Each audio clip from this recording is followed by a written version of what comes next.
عرض ادب و احترام خدمت دوستان کتاب علیرضا، علاقه‌مند به حوزه نرم افزار یا بهتره بگم نرم افزار آزاد. کار که سعی می‌کنیم زنده بمونیم تو شرایط فعلی ایران و قبلی شغل ما بعدیش. علاقه‌مندیایی که دارم اون نرم افزار آزاد، یونیکس، لینوکس، زبان مایسی که فعلا سعی می‌کنم یاد بگیرم و کار کنم گولنگه و همین دیگه برام برای معرفی کافیه. بچه محل آرزا. موضوع ارائه بخوام بگم اون خیلی تناش برای اینکه چون ارائه قبلی که اگه چون دیده باشین من کلا که جای دیگه ای صحبت کرده باشیم خیلی اینجوری یه موضوع رو میگیم صفر برو تا تهش، کاری هم نداره که آدینس چی میخواد بفهمه احتمالاً، ولی الان امروز که میخوایم تعاملی کلا جلو ببریم ارائه. نه میخوایم دیوپس رو معرفی کنیم به اون صورت، نه میخوایم چون مثلا افزار رو شخم بزنیم بگیم این تیپیه. از جا میخوام شروع کنیم که فرضاً ما یه پروداکتی داریم، یک محصولی داریم کوچیکه و اگه بزرگ بشه چه اتفاقی میفته، چه مشکلاتی پیش میاد، چالشامون چیه و از سمت اپریشن چجوری میتونیم هندلش کنیم. یعنی چون اون جایی که بچه‌ها میخوان مستحق کنن اپلیکیشن‌ها یه سری داستانا دارن یا مثلا استقرار هم بکنن تو روند توسعه. وقتی که اپلیکیشن بزرگ میشه یه سری چالش‌ها ما داریم. از سمت استقرار چجوری میتونیم حلش کنیم. خیلی خوب شد بچه‌ها خودشون معرفی کردن، چون که خب من گفتم تعاملی ارائه انتظارم که بچه‌ها کمک کنن توی صحبتی که داریم. عنوان ارائه معروف مشخصه دیگه، مهندسی نرم افزار از دیر شاید استقرار، از اون سنتش به من صحبت کنم. وقتی که اسلاید داشتم میچیدم یه کتابی گذاشتم تو ذهنم اومد به اسم سافت‌ور انجینیرینگ ات گوگل. کتاب خیلی قشنگه، من اونقدر بالا پروموتش نمی‌کنم، نمیگم خیلی خفن حتما بخونیش، ولی از کتابای دیگه عملاً بهتره. یه کمی شاید بگم که از مفاهیم اونجا داریم کنن استفاده می‌کنیم واسه یه مقدمه‌ای هم بخوام بگم بیاره این تیپی رو باشه. اولا می‌خوایم صحبت کنیم که وقتی اپلیکیشنمون بزرگ شد، مقیاسش بیشتر شد، چه بدبختی‌هایی داریم در تو، چی میشه که ما نیاز داریم کار اضافه کنیم و اون چالشی که می‌خوایم حلشون کنیم. برای اینکه خود مونولیت دوچار مشکل میشه، مونولیت مجبور میشه میکرو سرویس کنه. مثلا میکرو سرویس که بشه نتورک میاد، مثلا نتورک میاد مثلا 1000 تا بدبختی تو میشه. بیشتر که زیاده. آره حتی رو کل مونولیت هم داستان زیاد داره دیگه. ولی اول که بزرگ میشه چالش مونولیت بود میشه، بعد که میام سمت میکرو سرویس چالش میکرو سرویس ایجاد میشه. که مثلا نتورک خیلی چون بولد دیستریبیوتد ترانزکشن خیلی چون بولد کانسیستنسی رزیلینسی نه داستان خیلی زیاد میشه. آره دیگه راجع به این صحبت می‌کنیم. یه چیزی که خیلی دوست دارم همیشه به دوستان بگم و اینو بگم که خودم خیلی پا خوردم ازش، بحث کانفیدنشیالیتی یا کلا اینه که الان محصولی که من دارم چه چیزی تضمین میکنه که با تغییر بعدی سالم میمونه یا هم توسعه‌اش بدم زنده میمونه از اون روندی که داره یا نه، که خب با تست شاید بتونیم اینو بهترش کنیم تو اپریشن، چه با یه سری استراتژی شاید بتونیم بهترش کنیم. این کانفیدنشیالیتی چه مثلا زیرو دان تایم داشتن سیستممون هم شاید شاملش بشه. یکم راجع به تست صحبت می‌کنیم، مزایاش و بچه‌ها رو حرف می‌زنیم، می‌بینیم کسی برخورده به این داستان که تست انجام چقدر عذابش داده و یکم جلوتر راجع به سی آی صحبت می‌کنیم که چجوریه. بعد از اون یه کوچولو راجع به این صحبت می‌کنیم که خیلی خوب حالا ما فرضاً تستمون هم داشتیم، سی آی هم داشتیم، چیکار کنم من؟ برم دستی تو سرور اپلیکیشن رو مستقر کنم، npm PM2 بزنم بیارم بالا، مستقیم مثلا نود داش فلان بزنم که خوبه یه سری فایل زیپ آپلود کنم سرور. آره زیپ مثلا زیپ و SCP کنم رام کنم. چجوری باید من اصلا اپلیکیشن رام بشه؟ بعد از اون یه کوچولو شاید راجع به اینکه وقت شد و مثلا اشتیاقی بود راجع به کلا مفهوم کانتینرها صحبت کنیم و ببینیم که حالا اون به فهمیه چه ربطی داشته و چجوری میخواد کمک کنه. ایده کلی ارائه همچین چیزیه و بحث تعاون که گفتم. پس از شروعش اینجا می‌خوایم ما راجع به این حرف بزنیم که اصلا لایف اسپن پروژه چه تأثیری میتونه داشته باشه. دو تا اصطلاح تو همون کتابی که گفتم بود به اسم یک پروگرامره که سافت‌ور انجینیره. کسی میتونه ایده بره که تفاوت برنامه‌نویس و مهندس نرم افزار تو چی میتونه باشه در واقع، یا اصلا برنامه‌نویسی با مهندس نرم افزار چه فرقی داره؟ الان چی جو کردن؟ فرقی نداره بچه‌ها. باش مجید طراحی پیاده سازی. طراحی پیاده سازی. من چیز میتونه بگم. یکی میتونه مهندس حالا در ادامه واژه طراحی و پیاده‌سازی یه مهندس نرم افزار باید به آینده برنامه‌اش فکر کنه. یعنی یه پروگرامر لزوما این کارو نمی‌کنه. اینکه آیا قراره این چقدر توسعه پیدا بکنه و من چه جوری کد بزنم که اگه بقیه خواستن سوارشن روی کد من بتونن هم بفهمنش هم بتونن توسعهش بدن.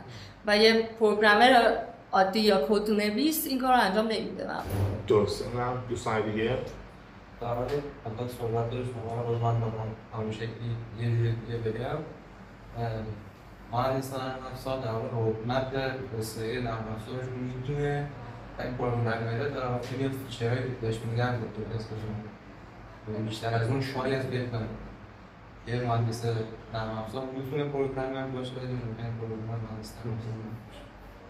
کاملا اون صحبتی که بچه‌ها کردن مرتبطه و مکسس می‌کنه تو داستان که داره.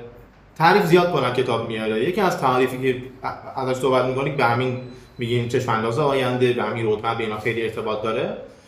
اینی که میگه مهندس نرم افزار میتونه همون برنامه‌نویسی اما با در نظر گرفتن زمان تعریف بشه. یعنی چی؟ یعنی مثلا مهندس نرم افزارم و نیست یه وان تایم تاسک انجام بدم. اون پروداکت من اینجوریه که خب بنویسیم بندازیمش دو به این پروداکت بعدی. من مینتین کردن داستان داره. همین فرضاً باعث میشه که یک نیازی که من دارم ساستینبیلیتی، یعنی چه معمول فارسی پایدار بشه چیز. اون محصولی که من دارم توسعه میدم نیازه که پایدار باشه. حالا به غیر از اینکه اصلا اون اپ اپلیکیشن نمیدونم سیستم هر چی که هست پایداری مثلا تو طول زمان.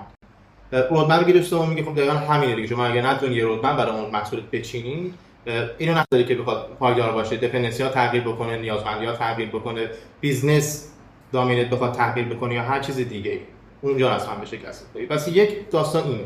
یه مثال دیگه که راجع به صحبت میشه میگه که شما اگر از مجموعه امثال بخواید صحبت کنید یه موضوع چند بعدیه. یک بعدش میشه برنامه‌نویسی و ابعاد دیگه‌اش که باید در نظر بگیرید، مثلا ساستینبیلیتی، نمیدونم بحث ریلایبیلیتی، سیستم دیزاین، بس کن زیاد. یعنی و موضوعی که حالا بخوایم صحبت کنیم یعنی یه چالش که بحث هست و حالا می‌خوام ببینیم که چه چالش وجود داره در این قضیه. میگه من یه محصول می‌خوام توسعه بدم و می‌بینم وان تایم تاسک نیست، نیستش که بنویس اجرا تموم بره، یا فرضاً یه اپلیکیشن MVP نیستش که خیلی خوب تموم شه با وردپرس بزن حالا که مارکتینگش اوکی شد بندازیم بریم اینو بالاتر توسعهش بدیم. نه، این دیگه وان تایم تاسک نیست. داستان قراره طول عمر اون اپلیکیشن بیشتر باشه. حالا فکر می‌کنیم وقتی که من یه محصول رو می‌خوام دیزاین کنم و به این برسم که فرضاً طول عمرش نمونم 10 سال، 15 سال، 20 سال یا اصلا قراره همینجوری توسعه پیدا کنه، چه چالشایی ممکنه واسه پیش بیاد؟ یعنی اولین چیزی که داستان میتونه درست کنه چه چیزیه؟ حالا جدای از موارد قانونیش یا من چون خیلی دوست داشتم که خودم یه سری سیستم بسازم، پوستر بدم، دوست داشتم استارتاپ داشته باشم. یکی از موارد دیگه از موارد قانونیه. حالا این موارد قانونی که بذاریم کنار، شما کلا برای دیولپ کردن هر پلتفرمی، هر اپلیکیشنی یک سری ریسک سر راهته. مهمترین کاری که باید انجام بدی ریسک شناسیه. ببینی که ریسکی که سر راه توئه چیه. حالا این ریسک میتونه همه چیز باشه دیگه. حالا از جمله این که مثلا چه یه سری همکار داشته باشی اونا کارشون رو درست انجام ندن، یا یکی از همکارات مریض بشه و کار به موقع انجام نشه و چیزای این شکلی، تا اینکه مثلا ریسک این که ترند جامعه برگرده یا مثلا یه رقیب جدیدی پیدا بکنی که بتونه تو رو کنار بزنه به راحتی چون خدمات خیلی بهتر از تو میده، یا یه نفری باشه که پول بیشتری داشته باشه از سرعت دیولپ کردنش از تو بهتر باشه، چیزایی میشه. خب پس ریسک منیجمنت پس میاد واسه بحث ترید آف میاد واسه در آینده من چه نیازی دارم، چه انتخاب بکنم، چه انتخاب نکنم، قصه‌های این تیپی. حالا اینا در حقیقت یه سری چالش که میگم دیگه حل بشه. یه قصه که داریم، حالا من خیلی راجع به میخوام صحبت کنم که تغییرات چقدر میخواد واسه داشته باشه. وقتی که پروژه طولانی مدته احتمالاً تغییر اون اپلیکیشن ما خیلی بیشتره و تغییر همیشه خدا هزینه بره، همیشه خدا من الان میگم میترسم از تغییر خیلی وقت و هم خیلی زیاده. یعنی مثلا یک چیزی خیلی مهمه اینه که خود انتخاب استک خیلی سخت میشه، چون شما ببینید که مثلا الان برای من پرفورمنس مهمه یا الان برای من ساعت توسعه مهمه، الان از این ابزار استفاده کنم نیاز فعلی من جواب میده. خب اگه آینده شه چیکار کنم، چجوری بتونم ماژولار بنویسم که این مثلا بتونم بعداً ابزار رو عوض کنم یعنی بعد مثلا اگه تیم ها زیادن، تیم های زیادی دارن دیولپ میکنن، من چجوری ساختارم، حالا بحث اون سیاسی، چجوری ساختارم بچینم که خراب نشه، چجوری ساختارم رو بچینم که فالت تولرنس باشه، یعنی در مورد خطا مقاوم باشه. و این چیز جالبی که مثلا من حتی تو لینکدین می‌بینم در مورد تیم‌های خارجی شرکت‌های حالا درستابی‌تر اینجوری که خطای مشکلی پیش میاد، خطای رخ میده، به جای اینکه بیان یقه برنامه‌نویس که اون خطا ایجاد کرده بگیرن، میان چک کنن که آقا کجای سیستم من بد چیدم، کجای تست من مشکل، کجای پروسه سیاسی دارم مشکل داره که این خطا تونسته از این عبور کنه. اینو حالا یک گوریزی بزنم به همون کتابی اصطلاحی دارم به اسم بیانس رود. بیانس رود آره. چجوریه میگن که اگر شما یک به عنوان تیم اپریشن یه تغییر افزار میده، تستا پاس میشه ولی سیستم بفهمه. تو اونجا میگن تقصیر تیم دیوپس نیست دیگه، میگن که اون اصلا افزار میگن که برای چی تستا کامل نبوده که تو این محیط بود. آره با در طول بس این اتفاق استک کنیم قصه میاد. این مشکلی که ما تو تایم بالاتر ساختوری جام محصول داریم، طول عمرش بیشتر باشه، تو چیزی که خب یکم باید محتاط‌تر برخورد کنیم. ولی میگم قصه من فعلا اینجا سر چین سر تغییراته. تیم بزرگ بشه چه چالشایی ما کلا داریم برای توسعه اون محصول؟ بازم بفرمایید. من داشتم پوینتی میگفتم، یکی بحث اجیلیتی بود، خود سرعت توسعه، یکی بحث ریلابیلیتی بود که خود حالا سورس برنامه‌ای که داره نوشته میشه آبرو خوندن روش و واقعا که نیروی خاص عوض نشه، تیم رو بزرگتر کنن، نیروی رو اضافه شد بتونه ادامه بده فرآیند. مشکلش رو بگیم، الان تیم بزرگ شد چه مشکلی پیش میاد؟ یه نیروی جدید بخواد بیاد و سورس کد ما قابل خوندن نباشه و خیلی پیچیده باشه، زمان آمار شدن نیرو خیلی زیاد باشه، سرعت توسعه‌مون میاد پایین. تو گوگل یه تایتلی بعضیا دارن بهشون میگن انگار ریدابیلیتی منتور، یعنی اصلا یه همچین لیبلی دارن، یه بعضی رسما بعضیا میگن که این شخص مسئول اینه که ریدابل بودن کد رو حتی بررسی کنه. و یه سری داکیومنت دارم اگه حوصله کردیم حالا اصلا میارم بالا این کد. یه نیروی جدید میاد، یک حالا یادم من یک باز یک محتوای لینکدین خیلی جالب بود که میگفتش یک از یه سری شرکت‌های مدلی ان که نیروی جدید میاد اون روز اول بعد یک کامیت بزنه. و اگر روز اول کامیت بزنه و اگر این به هر طریقی موجب بشه پروداکشن دچار آسیب بشه، اینا میان چک میکنن که آقا ما چه سیستمی چیدیم که این کامیت مشکل دار تونسته پروداکشن بشه. یعنی همچین تریکی دارن. کار باحالیه بابا. ولی آره میگم ریدابیلیتی دوستان گفتید من واقعا مهمه. مثلا خود گوگل اومده آزاد منتشر کرده استایل گاید و کلا چیزایی که برای ریدابیلیتی داره به این شکل برای درست زبان‌های مختلف و این داستانا. مثلا یکیشو بریم حتی میاد میگه سیاست خودش هم گفته بود مثلا ما علاقه نداریم شما وقتی یه زبانی فیچر جدید میده چیز بری استفاده کنی ازش که وای من چقدر خفنم، بذار استیبل بشه، بذار کد بیس ساده بمونه و با همون چیزای پایدار قبلی ادامه بده. ولی آره این داستان هستش خب، یعنی بس کسی که جدید میاد ممکنه اول اصلا نفهمه داستان چی بوده، خب این مشکل خود اون تیمه، ولی گیرم که فهمید کار کرد. یکی از داستانایی که داره این که طرف یه مثلا پچی میزنه، یه کلی تغییر میده و فیچرهایی که قبلا کار میکردن دیگه کار نمیکنه. یعنی مشکل اصلی که غیر وقت داریم همچین چیزیه. یعنی ما بچه‌ها تجربه برای این قضیه دارن که یه خاطری تعریف کنن. کامیت میزنی میاد پایین. کسی این تیپی داره یا حتی مثلا من برای خودم خیلی پیش اومده. مثلا کد بیس که خودم داشتم و توسعه میدادم، یه فرضاً کامیت زدم و اینا یه فیچر دیگه الان کار نمیکنه. و خب این ضعفش میشه واسه دیگه حل بشه. بچه‌ها کسی داره این تیپی مثلا خاطری تعریف کنه. بچه‌ی اپریشن احتمالاً خیلی سریع قضیه دعوا کردن که رول بک کن چیکار کردی مثلا. من دعواش می‌کنم مثلا میس بریم بگو پاس بدیم توسعه. ما کاری بدتری کردیم، مثلا یهوی دیتابیس دادیم با کردیم. نه چه پروژه کوچیک بود ولی خب پاک شد دیگه متأسفانه. بعدش اینجا که میانگی نه ما چرا فلان سرویس بالا نیست، بعد ما بعد بریم بشیم لاگ اون سرویس رو بخونیم، بریم کد رو چک کنیم، کامیتش چی بوده، بعد میاد سر اون استنشال میفرستیم. خودتون مشکل داشتین تا بریم درستش کنیم. همین دیگه، یعنی واقعا خیلی وقتا می‌بینیم والا چه حتی آدم با خودش کار کنه یا با بقیه کار کنه، از جایی که بزرگتر بشه محسود داستان درست میشه همیشه. فیچر میزنی قبلی ترکیده. با خودم یادم یه بار فایل یمل کانفیگ بود و خیلی برام جالب بود که این یه دونه اسپیس کم و زیاد شده بود. بعد جالب بود که کامپایلر خطا نمیداد، آیدی خطا، هیچ خطا نمیداد. بعد من حتی با دیباگر هم رفتم پیداش نمی‌کردم، ولی میدونستم که از این یمل است، یعنی توی قبلا بالا پایین کرد. بعد آخر به ای آی مثلا این اسپیس ها رو پیدا کرد. بعد خودم به نشستم خب احتمالاً اون قسمت که من دارم اینو یمل رو میخونم تو کد، بعد چک کنم تک تک فیلدها رو که یه فیلدی مثلا خروجی نگرفته از یمله در بیاد اونجا بشه خطاش پیگیری کرد. مثلا همین مثلا اومد پایین کرد چه بنازم و داستان میگم داریم دیگه، ریدبیلیتی بود، بحث تغییراتی که حالا بقیه میدن دیگه، کامبینیشن اول اپلیکیشن به فهمیده بود و ببینیم دیگه چه اتفاقی میفته. مثلا اسکیل اپلیکیشن اگه بالا رفت، یعنی فرضاً که اون تعداد یوزرامون یهو 100 برابر شد. دیگه از خیلی داستان میشه مقیاس. و یه ایرادی که کلا مثلا اسکیل داره اینه که تو دنیای واقعی اینجوری نیست که مثلا اسکیل تو هر ماه 2 برابر بشه یا خطی باشه. مثلا یه وقتا نمایی، یعنی بیزنسی که میگیره یهو 100 برابر شما اسکیلت میره بالا.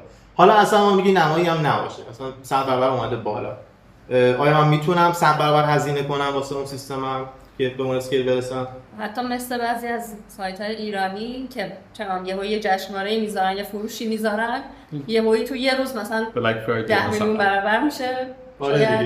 این البته یه اصطلاح دیگه داره، این بهش میگن الاستیسیتی یک سیستم، یعنی در کل اون یوزر اونقدر نداره ولی تو یک ساعت و یه پیک میزنه، میگن من الاستیک باشه اون سیستم که بتونه اون پیک ها رو برداره.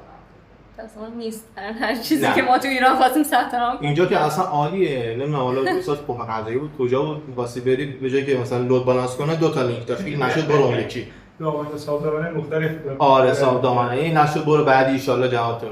آره دولتی خیلی جذابه. فوق العاده. اونا که کارمند خیلی جذابه دولتی‌ها. با این سایت دولتی هم بود یادم مثلا خطای دیتابیس تو فرانس میداد. نمیدونم مشکل داره. آره همین خیلی خوب. آزاد یهو اکسپشن جاوا می‌بینیم مثلا وسط. آره. کادو سنگین. معمولا اول که مثلا مونولیت باشه خب میان خیلی خب سخت افزار سرور میاریم بالا. بعد یه هزینه خیلی زیاد میشه. بعد میگن که خیلی خوب پس بریم سمت میکرو سرویس. چرا؟ چون حالا تو مونولیت خب یک قسمت از اپت داره اونقدر مصرف میکنه. تو نیازی که برای همه ماژولات انگار سرور تهیه کنی. و یک سوال من واسه این دارم. ما باتلنک ما معمولا سمت مموری سی پی یو اپلیکیشنمون که بخواد بحث مونولیت و میکرو سرویس رو بگه. یه وقتایی هست یه وقتا سمت نتورک میره. آره ولی معمولا وقتی که اپلیکیشن میخواد اسکیلش بالاتر شه اولین جایی که باتلنک داریم کجاه؟ نتورک میشه؟ نه دیتابیس. معمولا اونجا اول بفهمم چون خب راه میری اپلیکیشن رو ریکوست رو که میگیره هندل میکنه دیگه، یعنی اول که به مشکل میخوره دیتابیس اونجا. حالا استراتژی بچه‌ها میتونن بگن چند تا الان اسکیل رفته بالا، دیتابیسمون فرضاً لودش بالا شده، باتلنک شد، چیکار کنیم مسئله کم حل بشه؟ یه چند تا ایده خب دیتابیس رو پاک کن. از دیتابیس رو پاک کنیم. یعنی چی که دیتا زیاد داره؟ بعضی وقتا مثلا این مقدار بافر می‌دیم، مقدار کد که ریلیز آره. کش آره. اینا نه اولین آسارا کچ و داستانه خیلی شایعه نوبتی صحبت کنیم و یا همون نداره بفهمید. بعضی وقتا حالا مثلا ایندکس کد ریشو شده بله. بهینه بشه بهتر بشه ساعت خوندن و وارد این داستانا. چالشه خودم دارم. آره.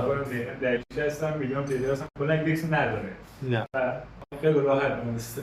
ایندکس فقط برای آیدی هستن. کی گفته باید جای ایندکس بود؟ آره میدونم که دیگه اصلا ایندکس نداره ولی خب دیگه آلاسمی که بخوام بهینش کنم ندارم. نه هاش جراف. ولی میدونم با تکنیک کد مثلا فایل ایندکس کدش بشه خیلی بهتره میشه. یعنی بعضی وقتا مثلا میگم حجم بیش از حد بعد از یه کد مثلا میگم من دیتابیسم 4 گیگ شده فقط 3 گیگ و نیم داگه. بهش اصل دیتا 500 میگه. اینا چیزایی که تاثیر داره که باید بعد از اون اصلا ما بافر رو اوکی کردیم، ترانزکشن لاک هم اصلا زیاد کردیم، همه کار کردیم، ایندکس هم درست گذاشتیم. می‌بینیم مثلا داره ثانیه‌ای 3000 تا ریکوست میاد. چیکار کنیم ما چجوری اسکیپ؟ خیلی باید بریم تکنیک‌های دیتا بعد اسپیس. نه از اپلیکیشن خیلی خفنه. من پرواز نوشته. یه راه تئوری شنیده بودم که اصلا بیایم چند تا دیتابیس بذاریم رپلیکیشن مثلا کپی باشه. هندل کردن خود اون رپلیکیشن هم داستان داره. آره یعنی میام رپلیکیشن داریم ما، یعنی شاردینگ هست. یعنی چی؟ یعنی برای رید اپریشن ها اسکیپ کنیم. میخوای بخونی بیاد از رپلیکا بخون، از جایی که رایت میکنن نخون. شاردینگ داریم میگیم آقا نه رایت هم تو بیا اسکیپ کن، نصف دیتا این ور باشه نصفش این ور باشه. حالا اونها هم خودشون رپلیکا دارن که SPOF نداشته باشه. اصلا اسکیل که میره بالا هم هزینه‌مون میاد بالا، هم مینتیننسمون میاد بالا، هم توسعه‌مون سخت هم میشه، باتلنکامون زیاد میشه، قصه کلا زیاد میشه. پرکتیسا باز دو پیچیده میشه. بخشنامه میشه. و اصلا اسکیل که میاد بالاتر اون توسعه هم احتمالاً باید سریع‌تر باشه بره.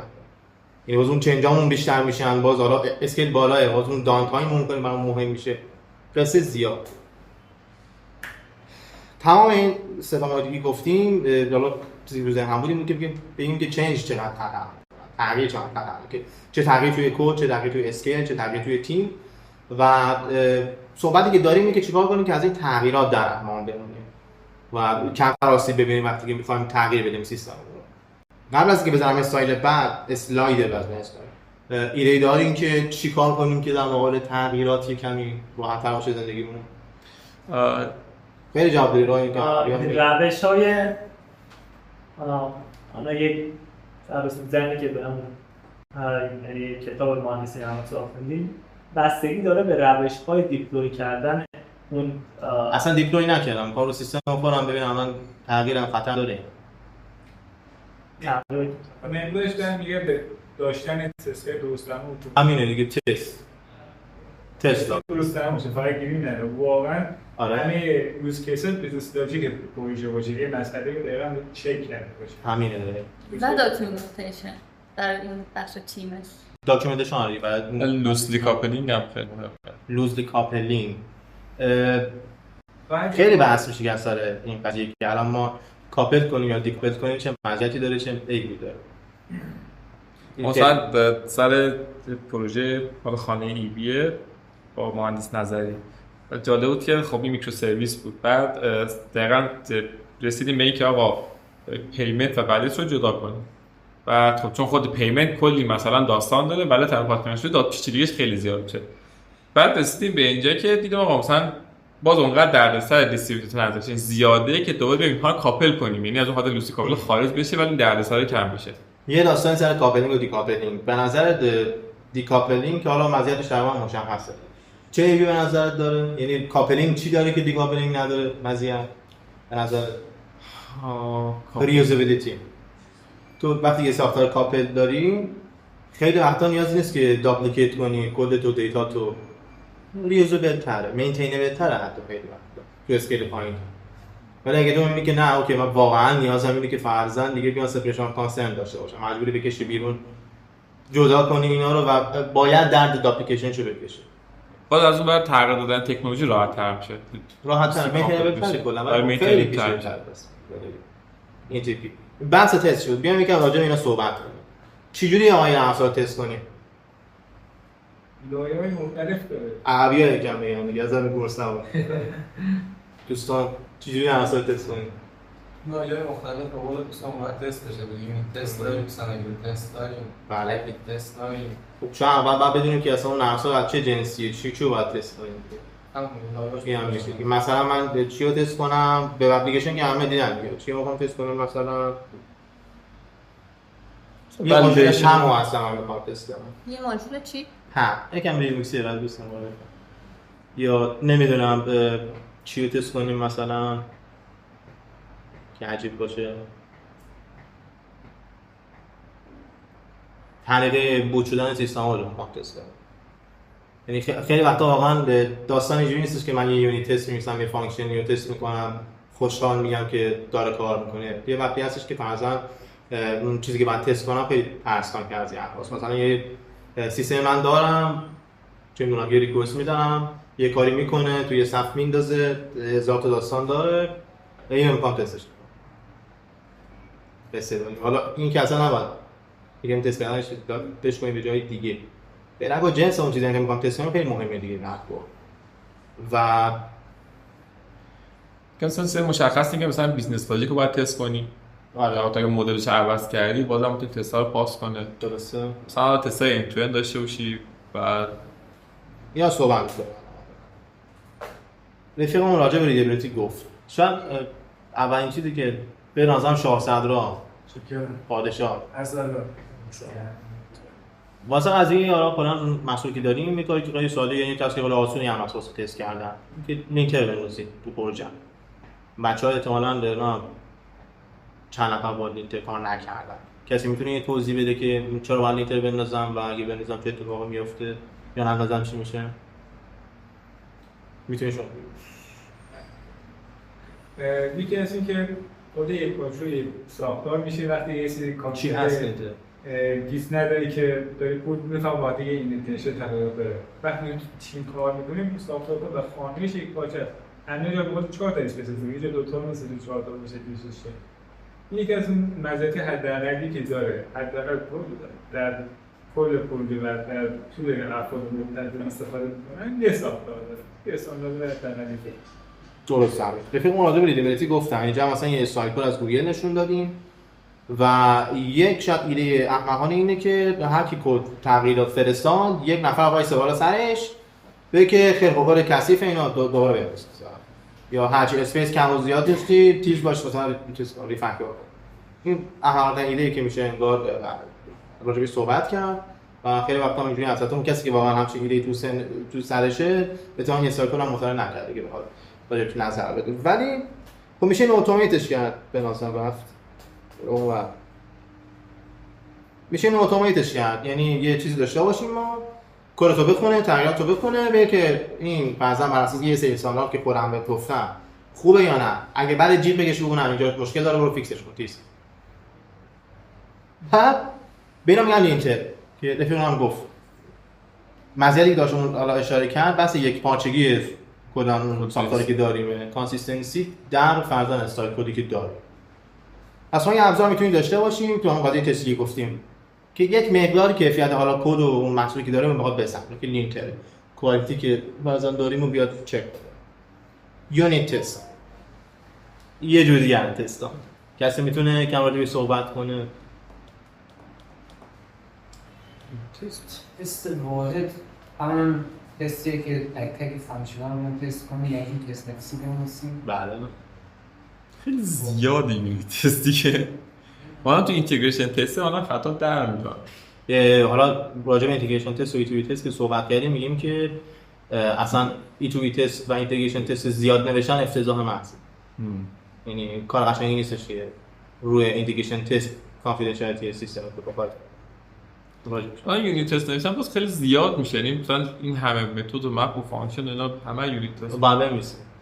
اصلا به کمک ای آی میشه قبلا واقعا خیلی پیراده میمد. سیستم‌های خوب دنیا رو ببینی اینجوری ان. یعنی فرضاً حالا یعنی پرکتیس هست مثلا توی گوگل و اوبر اونها که مثلا واسه تک تک متداش یونیت تست داشته باشه. یه لحظه اینجا رو بذار من کتاب باز کنم واسه یک تجربه اصلا دارم موقعی که پروژه‌مو که تست داشت رو سیستم تو تست رو بردم رو سرور تست ران کردم یه دونه اندپوینت دیگه 1000 سال دیگه منتظر نمیشم اندپوینت کار نمیکنه سرور کار نمیکنه یعنی تمام انجام با ای تو ای اون ای تو ای در میاد اصلا دیدی همینه دیگه یعنی مثلا اول تستا می‌نویسن بعد بر اساس اون هم خیلی میشه.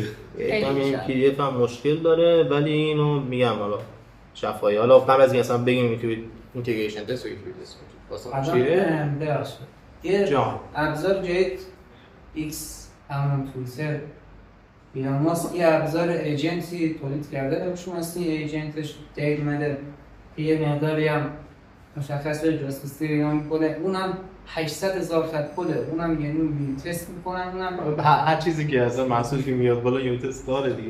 حالا اینو بگم یه اسپویل باشه قبل از اینکه راجع به اینتگریشن تست و ایتوی تست صحبت کنیم تو همین کتاب گوگل راجع به حرف میزنه که فرضاً چقدر اون سیستمی که ما داریم یونیت تست داشته باشه چقدر اینتگریشن تست داشته باشه چقدر ایتوی تست داشته باشه و رقمی که میگه بچه‌ها باید بچه‌ای که بیشتر کار کردن تایید کنن احتمالاً میگه که سیستم درستش اینه که 80% یونیت تست باشه از تستا 20% 15% اینتگریشن تست باشه 5% ایتوی تست و دلیل میاره میگه که الان شما فرضاً n تا ماژول داری میخوای اینتگریشن تست و ایتوی تست کنی بخوای یه گراف بچینی ببینی چند تا حالت داری برای اون داستانه یه چیزی نزدیکش نمونم خیلی زیاد میشه خودت چجوری میخوای خیلی زیاد حالت رو تست کنی با اینتگریشن تست و ایتوی تست مجبوری دو تا مثلا کیس رو تست کنی ال کیس ها رو بریزی دور یونیت تست نه یه کمی دستت بازتر سر این قضیه تمام اچ کیس ها رو تست کن یا حالا اگه وقت شد کد میاریم بالا ببینید که مثلا گفت شما 800,000 خط کد ما کد بیس داریم 15 میلیون پر یونیت تست چه رسه بالا 800,000 خط کد یعنی اصلا اون کانفیدنشیالیتی واقعی رو یونیت تست داره میده بهت دو تا ایتوی تست و اینتگریشن تست نمیتونی اصلا اونقدر کد بزنی یا اونقدر اچ کیس بری تست کنی که چی میشه خیلی همچین ابسترکت تره یعنی اون اصلا حتی تو کتاب میاد صحبت میکنه راجع به چند تا آنتی پترن راجع به تست کردن یکی از آنتی پترنات اینه که فکر کنم چیز میشد آنتی پترن بستنی قیفی میشد یک کوچولو یونیت تست داری یه عالمه اینتگریشن تست داری یه عالمه ایتوی تست داری و یه عالمه تست منوال میشد قیف بستن که بعد میگفتیم این افتضاح محض یعنی این کار داری میکنی قرار کل اون نمساری که داری کم کم اصلا پاشیده بشه فنا بره یا آنتی پترن دیگه ساعت چنی بود این تیپی اینجوری بود که بازم یه عالمه ایتوی تست یه عالمه اینتگریشن تست یک کوچولو یونیت تست این نهایتا به این خط میشه که با ایتوی تست ها خوشحالی که تست داری اینجوری که نه الان دیگه من مقاومت در مقابل تغییرات خرابی ها ولی نتیجه که میبینی این نیست از این اون که اصلا اسپول شده بچه ها بگن اینتگریشن تست چی هست اصلا فکر می‌کنم چیزی که من دریافت کردم این بود که این ارتباط‌های با هم دیگه رو همه رو با هم دیگه تست کنیم. یعنی اگه 10 تا فانکشن داریم که به هم دیگه متصله اینتگریشن این کار می‌کنه که میاد اینا رو همه رو روندش رو کامل تست می‌کنه ببینه اگه ورودی فانکشن اول چه خروجی از فانکشن آخر میگه همچین درست همینه دیگه ما تو یونیت تست میگفتیم که یه سری چه متد داریم فانکشن داریم هر چیزی که داریم دونه دونه داریم تست میکنیم ببینیم که اوکی یا نه ورودی میگیریم خروجی هست میگیریم چک کنیم ببینیم چیزی که انتظار داریم اتفاق افتاد یا خیر تو این اینتگریشن تست میگیم خب یکم حالا به های لول تر نگاه کن این تا فانکشن این تا کلاس یا حتی چه میدونم بیزنس لاجیکال تست می‌کنیم تقریبا میذاری کنار هم تست می‌کنیم درسته یا نه و خب مشکلش هم گفتیم دیگه تو اینتگریشن تست یعنی خیلی حالات بیشتری وجود داره و نمیتونی که وقتی اینا رو همش بسازی جا شون من مثلا تو اینتگریشن تست خب مشکلش اینه که بر فرض تستمون پاس نشد توی یونیت تست ما میتونیم دقیقاً بفهمیم مشکل کجاست ولی توی اینتگریشن ممکنه خب هر کدوم از اون فانکشن هایی که ما داریم کار می‌کنیم مشکل بشه مشکل همینه دیگه یعنی تو اینتگریشن تست در واقع دیباگ کردن هم سخت داره و حالا از اون بدتر بحث چیز فالس پوزیتیو بودن تستاست یعنی تست میگه اوکی ولی اوکی نیست یعنی دردی که ما سر تست داریم میگه فالس پوزیتیو بودن آره همه تست کامل نیست تست ناقص داغونه میگه که حله ولی خب حل نیست مثلا وقتی با ای آی تست می‌زنی یعنی وای کدورای عزیز خوشحال باشن تا 7-8 ماه پیش ای آی مدلی بود که تستا رو طوری می‌نوشت که پاس بشه نه طوری که خطا رو بگیره خب واسه هرگز این چیزایی که الان بگی تست بنویسن دیگه بیادش خب من اول این کار نمی‌کنم اول پیاده می‌کنم بعد تست می‌نویسم همین میشه بعد یادم تو نسخه بعدی من قشنگ صراحتاً میگفتم که آقا تستا رو یه طوری بنویس که ایراداتو بگیره بعد بهتر شه دیگه اچ کیس می‌خوام در بیاری نه که پاس آره قشنگ تو می‌نویس که پاس بشه کلا دلیلا میخواد بگه تو خوبی به سناریو من بگم سوالم بله این اینتگریشن تست شما گفتی که جواب نیست تو همه حالت اصلا جو بنویس یه حداقلایش هم بهمون بگه ولی همه چیز رو بهمون حداقل وقتی نمیتونه همه حالات رو بگه خب چرا باشه چون که میگم دیگه خب یه سری جاها واقعا به کار میاد مثلا تو فرض کن یه کد لگسی داری تست نداره میخوام تست ماش بنویسی چیکار می‌کنی دونه دونه می‌خوای تست بدم نیست اون وقت یه راهش اینه که فرضاً تو اینتگریشن تست می‌نویسی واسش یه گاردی داشته باشه بعد ریز ریفکتور می‌کنی یونیت تستاش هم می‌نویسی اینجا کار بود دیگه اصلا غیر از اون قبول ما گفتیم خیلی اینتگریشن تست به نسبت یونیت تست ولی نه خود طرف کاملا لازمه یعنی ما میگیم مثلا 15% اینتگریشن تست بازم کم نیست اگه اینتگریشن تست نداشته باشی بیزنس لاجیک تو ماشین نیست. قبول فانکشنات خیلی خفنه ولی فلوشونه که تو نتونستی تست کنی دیگه. اون بحث اینتگریشن تست. ولی اگه فلو درسته الزاما اون زیر ساختی که برات نوشتی درست نیست. مسئله. الان بیزنس لاجیک تست کنه. آقا تو مثلا سایت ساده آمتاب بابا مثلا رجیستر لاگین داره. تا میخوای ببینی آقا رجیستر تو داره کار میکنه، لاگین تو کار میکنه، اینا همه تو اینتگریشن تست مشخص میشه. تو حداقلش اینه که تو هپی پث رو نشون ده، این هپی پث پاس میشه نه. بیاین سر اینتویت تست یا اند تست. اینو بچه‌ها صحبت کنم. سر کم حرف نزنید ندارم. واجبه اینتویت تست. نه چون کم حرف من خیلی دورم از این مسئله ها. فلسفه. دلیلش هم صحبت می‌کنم. کارشون بله. E2E خب یعنی چی؟ نه میگم اینتویت تست. حالا این چیه اصلا؟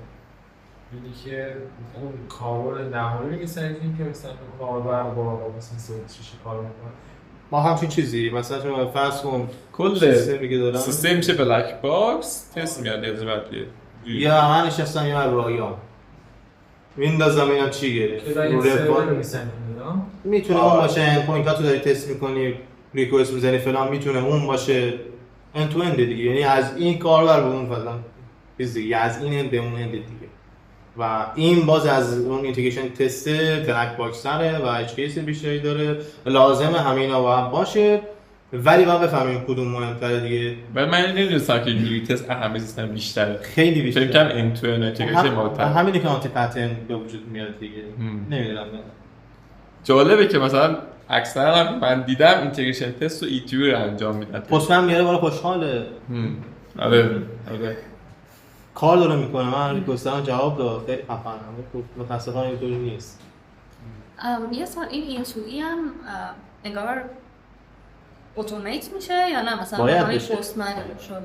پستمن هم اتومات میشه. E2 ابزار داره یا نه مثلا دستی می‌نویسن؟ ابزار داره یک منوال که نیست. همین پستمن ابزار مثلا یک تست. E2E رو تا الان دستی چک کردم. نه دستی که جواب نیست ولی همون پستمن هم چون با اسمش پستمن CLI بود چی بود؟ آره دیدم تستا رو آره تو نیومن میذاری، یعنی اصلا تو اکسپورت میکنی کل اون چیزی که توی پستمن داری و میدی به نیو تو پایپلاین ها، نیومن رو میگیره همون تستا رو انجام میده. حتی میتونی مثلا ماک سرور بهش بدی 1000 تا چیز داره پستمن. میشه من تو با داره سوال من دیگه مثلا داره اسکریپینگ سایت رو تست کنه. نه با مثلا سرور باشه. اسکریپت فورسون باشه، اسکریپت باشه. چیز زیاد داریم مثلا نیمه اتوم بس میمیسن طرف کار توی تست کاملا یه سرویس کامل باشه. آره مثلا اجرا بشه به تست اینا برای تست از سمت فرانت دیگه درست ابزار اسکریپینگ فکر کنم. آره کلا میگه بعضی اینکلود تست دقیقاً با مرگر رو میاره بالا تمام که میگیره فوکوس میکنه کار میکنه تا زمان واقعا تو یا ریدایرکت شده به صفحه دیگه و اون پیغام ساکسس رو داره تست میکنه کلا توی کاربر میاد هر چیزی دقیقاً کاربر مثلا قرار بگیره و تجربه کنه رو تست میکنه سیستم به دیتابیس هیچ کاری نداره. آره کل سیستم بلک باکس میتونه فیل فرمت جاوا اسکریپت رو اندل در جایی که کاربر واقعا مجید دیتایی رو وارد کنه این کار انجام واسه که این تیپی از ایتوری تست خیلی تست زیاد داریم. مثلا چمون ما حتی یه جور ساختار داریم اینجوری که طرف یه سیستم میاره بالا که ماک دیتا از این ور بده بندازم باز خود سیستم رفتار رو تست کنم ببینم که اوکی یا نه. ما پریساب چی؟ لود تست فشار. آره دیگه او تست پرفورمنس چه میدونم این داستانا هم زیاده. یکی چیزی که هم ریگرشن تست. ریگرشن تست. پای توضیح بده راجعش. ریگرشن تست هم بیاد یه جایی که میگیم شما یک استثنایی تو کد اتفاق افتاده زودتر همه استثنا رو باز می‌کنید یه استثنا تو سیستم داره اون استثنا رو یعنی توی تستتون شهر می‌کنید و سعی می‌کنید استثنا رو توی کد بیستون حل کنید. یعنی یه تست فیل شده به سیستم اضافه میشه یه سناریویی که کاربر تجربه کرده و بعد با توجه به اون سعی می‌کنید سورس رو ریفکتور کنید که هم تست‌های قبلی پشتش و این حالت دیگه که استثنایی که جدید باش آشنا شده در جریان نبودید حل بشه. یک سناریویی که من اگه چیزی که دوست دارم تست داشته باشم و بهشون نگاه می‌کنم واقعا این داکیومنت بهشون نگاه می‌کنم. یعنی تمام رفتارهای سیستم رو باید شما توی تست‌ها بخونید ببینید مثلا تقابلی که داره. داکیومنت هم قرار میشه گفت هست رسما. چون هم میخواد تایپ کنی اینجوری و اینجوری و نه بس که داره بگیشون من خیلی ایده رو بهش ندارم. رگرشن اصلا من فکر ازش دارم. خواهی سرچ کنیم راجبش؟ رگرشن تستینگ مرسوم اصلا نیست اصلا. رگرشن تستینگ به در وقتایی میخوره که تو میدونی که مثلا قراره سیستم رو تغییر بکنه و باید تستات رو یه جوری می‌نویسی و اگه این مثلا یه تغییر یعنی انگار چجوری توضیحش بدم یه سری تستا می‌نویسی و بعد سیستم رو تغییر میدی و انتظار همون فانکشنالیتی رو از سیستم داری، یعنی چیزی به سیستم اضافه نکنه، فقط تغییر انگار مثلا یه متد رو تغییر دادی ولی فانکشنالیتیش همونه. رگرشن تستینگ به این درد می‌خوره که تو چک کن آیا با این تغییری که دادی فانکشنالیتی هم عوض شده یا نه. این من همچین تعریفی رو ازش چیزی در واقع چجوری کار انجام میدن؟ خب این مدل تستش بستگی داره، یعنی مثلا میگم باز خود رگرشن تستینگ حال انگار شاخه‌های متفاوتی میشه. مثلا همین چیزی که من دارم تو ارشد کنم هم یکی از اون هست که من بخوام برای توضیح بدم خیلی طول می‌کشه. چیزی که گوگل میگه اصلا یه فراینده، یعنی یه تست دارم یه رگرشنه، همچین چیزی نیست.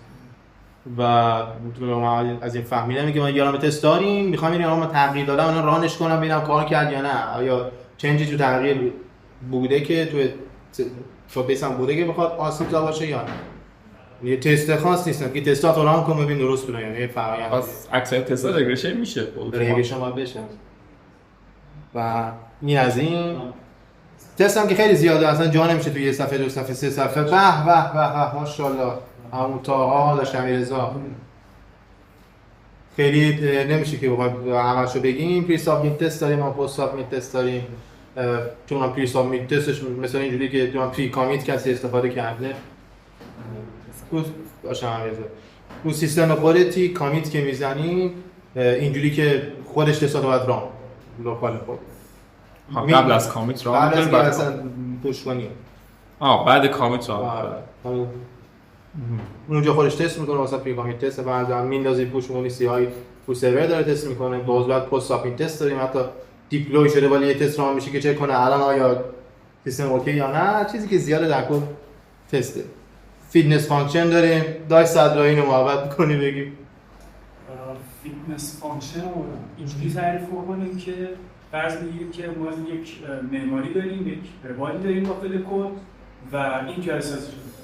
حالا برای اینکه بخوایم بسنجیم ببینیم چقدر پیاده سازی ما با چقدر با اون تئوری که صحبت کردیم هم نزدیکن، یک فانکشنی این وسط تعریف میشه به نام فیتنس فانکشن. و حالا خود جنسش هم واقعا یک فانکشنی که ما کد زدیم از یک سری فیچرهایی که ممکن اون زبان ارائه بده استفاده کردیم. یک سری از اون اختلاف‌هایی که ما از تئوری و عملی داشتیم اینجا برامون پیدا میشه. متوجه میشیم که چقدر با اون معماری که می‌خواستیم پوری نزدیکی میشیم. واسه همون شده. کاملش گفتی. خب در واقع فیتنس فانکشن داره معماری نرم‌افزار رو تست می‌کنه. آیا این پکیج اجازه داره فرضاً به این یکی درخواست داشته باشه یا چرا این لایه حق داره به دیتابیس اصلا کال کنه؟ اگه داره رید رایت چیه؟ این دسترسی‌ها رو تست می‌کنه. معماری کل معماری تو اصلا تو داری معماری میشی یا نرم افزاره یه سری لایه داری، اونم اینجا ریپوزیتوری اینجا فلان اینجا چلان این پکیج این داستانه. خب همین‌ها یه سوپر دسترسی به هم دیگه دارن دیگه، یا چرا هم دیپندنسی دایرکشنشون مشخصه. از این لایه میره به این لایه، از جا برمیگرده به این و یه دیپندنسی دایرکشن در کل داره. فیتنس فانکشن اینجوریه که حالا یونیت تست اینا که بی خیال حتی چک می‌کنه که اون دیولپری که داره اضافه میکنه یک کدی رو آیا از معماری اپلیکیشن را داره نقض میکنه یا نه. این تیپیه. یا خب میگه خیلی عجیبه، من تو ایران ما کسی همچوری فکر نمی‌کنم. حتی تو استاپس هم بیشتر مثلا اینتگریشن تست اونها انجام نمیدن. بعد میدونم فیتنس فانکشن میگه عجیبه، مثلا باش سلام گفتش که یه سری فیچر زبانه، یعنی حتی چه میدونم تو باید برید یه جوری استفاده کنید که مثلا لکسر پارسر داشته باشه چک کنه ببینه که واقعا داره چجوری کار می‌کنه. من استاپس می‌پرسم. آره درش می‌پرسم. این تیپیه. حتی ما تستامون در این حد هم هست و مقوله تستینگ هم خیلی کلا بزرگتر از اینه که حتی من بدونم یا بخوام صحبت کنم راجع بهش تو یک جلسه، دو جلسه، سه جلسه یا 10 جلسه.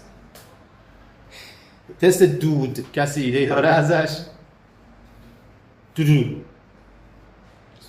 دودی سموک تست چیزی بی اهمیت تست میده؟ چی؟ چیزی بی اهمیت تست میده مثلا دود مگه بی اهمیته؟ مثلا چیزی که سطحی تقریبا داری نزدیک میشی بهش. در کل اسموک تست راجع به اینه که من یه سری تست دارم، پاس شدن اینا لازمه ولی کافی نیست. مثلا چی؟ یک اسموک تست ساده بگم، اپلیکیشن باید کامپایل بشه. یه جور اسموک تسته. یا چه میدونم اینپوت هلسش باید مثلا بگه اوکی، ردینسش باید بگه اوکی. اسموک تست قبوله، این اگه باشه خیلی خوب، باشه نباشه داستان داره، خیلی سنگین هم داستان داره، ولی چیز خاصی رو ثابت نمیاره. و هدف بودنش هم اینه که خب حداقل هایی رو تو خیلی سریع بفهمی دیگه، چون راه کردن همه تستات که اونها کار سریع و عجایب نیست. این از داستانهای تست. قبل از اینکه بریم راجع به سی آی کسی حرفی اصلا راجع به این قضیه تستینگ و این چیزا داره؟ جالب قشنگ خوشتون اومد. اگه سوال نکنیم من به این نتیجه میرسم که خیلی صحبت مفید نبود. با سوال ندارم. سوال نگوی کار تسته نه همه اوکی بود. حالا واضح مشخص. فردا این تست تحتیشی از تست دیگه میسه آره می‌نویسم من اینتگریشن انصافا می‌نویسم. شما که همه با ای آی داشتی می‌نوشتی. خب بعد بالاخره به ای آی بگید اینجوری کن اسکیس بذار فلان. کی تست می‌نویسه اصلا؟ تست مال مشکلاست. مرد باید راست بنویسه بگه درسته. رو پروداکشن من رو پروداکشن توکل به خدا. یه چهار پروداکشن تست پرامپت چیکار ثبت ریویو کنه چیکار کرده؟ دمچون دیشتر درستش دمشون بیاد بالا. حالا اینا تستا رو گفتیم. سی آی هم بچه‌ها نمیدونم چرا کنن آشنایی دارم با مورد کنتینیوس اینتگریشن. تست اصلا داره اپلیکیشن. خب چیکار کنم این تستا رو کامپیوتر هم اگه بخواد تست کنه بهشون پسر جان بزن این تستا حواست باشه یه وقت یادت نره یادشون بیاره. یعنی خیلی وقتا تو لینکر داره ران نمیکنه مشکل داره یا نه میفرسته میگه ریویو کن بره مرجش کن بره. چیکار کنیم واسه این موضوع؟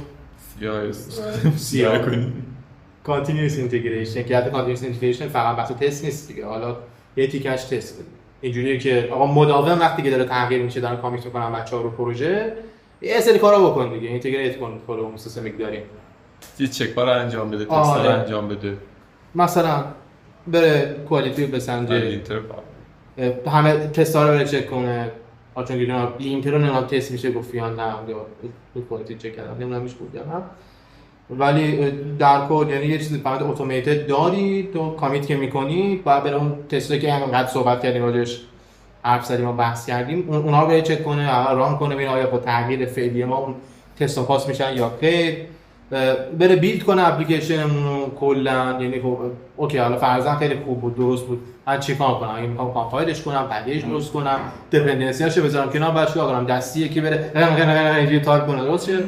خب نه اتوماتیک میتونه اتفاق بیفته تو سایه که خب بیلدش هم برو بکن واسه اگر فرضاً لازمه که اون چیزی که بیلد کردیم ساختیم جایی باشه بنداز همونجا. واسه اینا میشه مثال بزنیم بچه‌ها مثلا برای این قضیه بیلد کردن و پوش کردن توی آرتیفکتوری که دوستانی که آشنایی ندارن با این قضیه حالا آرتیفکتوری چی هستن چی بیلد کنن این چیزا.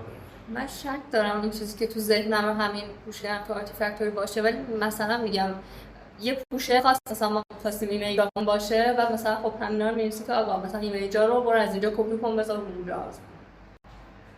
نمیدونم ایمیج چی؟ عکس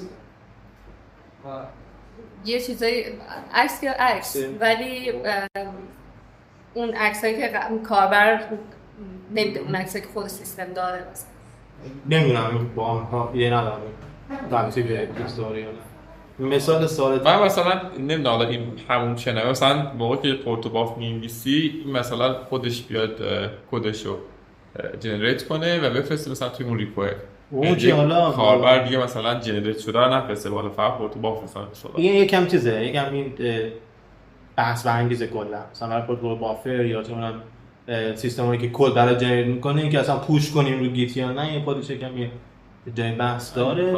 و اینم مثالم از اینکه میگم بیلد کنم، به مثال خیلی ساده اپلیکیشن دارم میخواد پکیج بشه، تو ویندوز چجوری پکیج میکنه؟ زیپ میخواد بشه بعضا.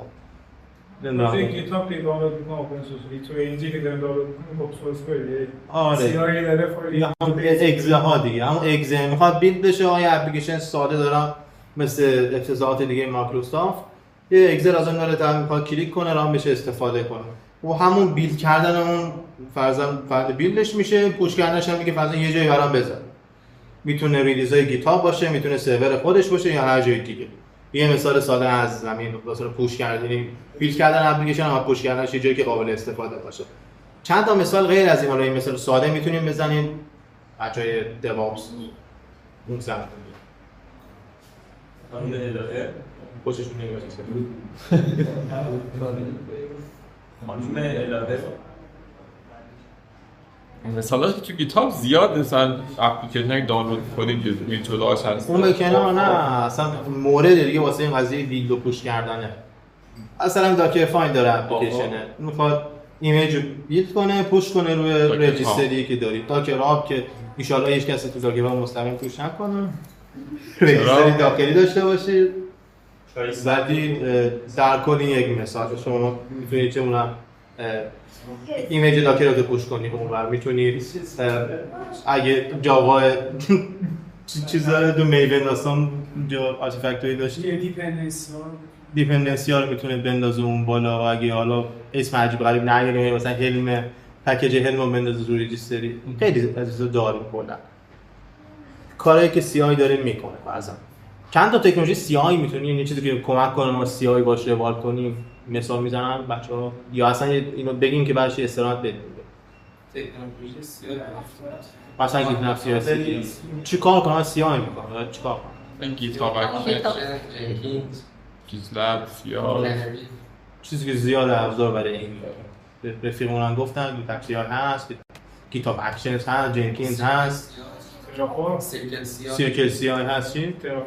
ترافورم نمیشه. این ابزارها یه توضیح میده کدومش کجا بهتر استفاده کنیم. خب زیاد هم انتخاب. من همش استفاده نکردم که بخوام ترید آف بگم، ولی اول به زیر ساختت کار داره. اگه تو این تیپیه که حتما رو گیت هاب داری پوش می‌کنی کلا، تو خب گیتاب اکشن استفاده فکر کنم گیتی هم از گیتاب اکشن استفاده کنه. گیتی فکر کنم نه از گیتاب اکشن استفاده نمی‌کنه. نه چیزش API مدل کدنویس. گیتی چیز داره، رانر خودش رو داره، بس میشه به رانر خودش تریگر می‌کنی به اون میاد. به سرورهای گیتاب اکشن من فکر نمی‌کنم. نه منظورم موضوع کدنویسی چیزاشه پایپلایناشه. ها اون که خیلی شبیه به هم. گیتلاب اونم اینجوریه چون من فقط گیتاب اکشن کار کردم زیاد. گیتلاب هم فایل یمل ولی اون شبیه گیتاب اکشن نیست. من مثلا سینتکسی آره شاید کامنتی رو شما نگید. بعد مثلا به حضورتون که یه چیزی میگم مثلا گیتلاب مثلا یا گیتی رو مشخص میکنه مثلا آره ماشی حالا مثلا مثلا گیتلاب سیاه خیلی ساده است، همه چی بهت میده اوکی، ولی واقعا ساده است. من مثلا جنکینز تو نمیتونی پلاگین بری نصب کنی هر که درجی برات بزن. مثلا ما از دوستامون گفتن که وقتی گیتلاب دارین چرا رفتین جنکینز جدا نصب کردین؟ خب ما فرضاً اون پایپلاینی که داشتیم قرار بود یه سری چک و تست سکیوریتی داشته باشه. ابزاری که ما می‌خواستیم یه پلاگین روی جنکینز داشته که فقط این با اون اینتگریت می‌شد. من نمیتونستم با گیتلاب بیام اینتگریتش کنم. یعنی خیلی وقتا بس ابزار با مشخصاً چیزایی که جنکینز داره میده خیلی بیشتره و نسبت به گیتلاب سیاه داره. این از این ابزارها میشه انتخاب کردیم. در کل ایده کلی ابزار انتخاب کردن، یکی می‌بینیم که فیچر چی داره، یکم فکر می‌کنیم میگه خب اوکی همیشه ایده منشه، ایده شما این نباشه، ایده درست هم این نباشه. میگم که مینیمم چیزی که لازم داری چیه، ساعت‌های ابزاری که میتونی انتخاب کنی. حالا با در نظر گرفتن افق بعدش یک داستان. کدوماش خودت کار کردی؟ من استفاده کرده باشم گیتاب اکشنز، گیتاب سی آی با همین جنکینز. قدیم والا اگه من بیشتر دارم با گیتاب سی آی. تایم استارم استارم. تا چیه؟ 10 داره حالا نگی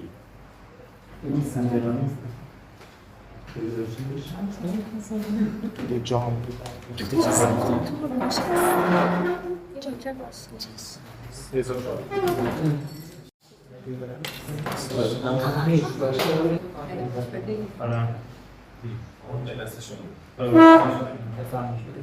اینجا 7 فیکس با تحویل بدیم ما زمین 5 دقیقه میشه گرازه بود جمع دو با ما است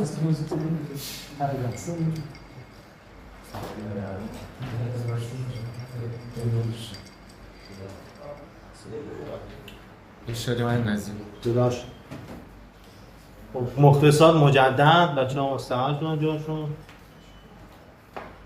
صحبت های قبلی ابهام سوال نیاز به مرور نیاز به حرف آرتیفکت های اورجینال رو داشتیم یه جایی میخوام توش باینری بریزم حالا باینری میتونه اگزه بیلد شده اپلیکیشنت باشه میتونه داکر ایمیجت باشه میتونه پکیج هلمت باشه میتونه پکیج دبیانت باشه هر چیز یه جایی میخوام بریزی توش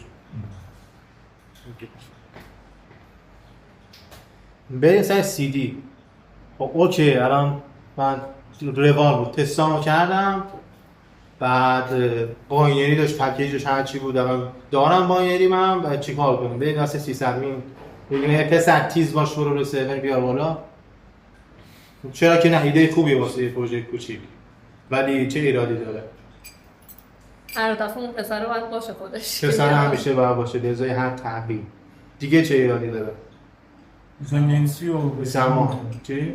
من بعضی دیپندنسی ها و ورژن ها از یک پلتفرم به احتمال خطا توش وجود داره احتمال خطا یا این پسر خیلی این کاری میشه یا اصلا این کار از کم خواهی بود آره خطا انسان جو زیاد میشه خطا انسانی زیاد میشه و خب موجب به چی میشه این مسئله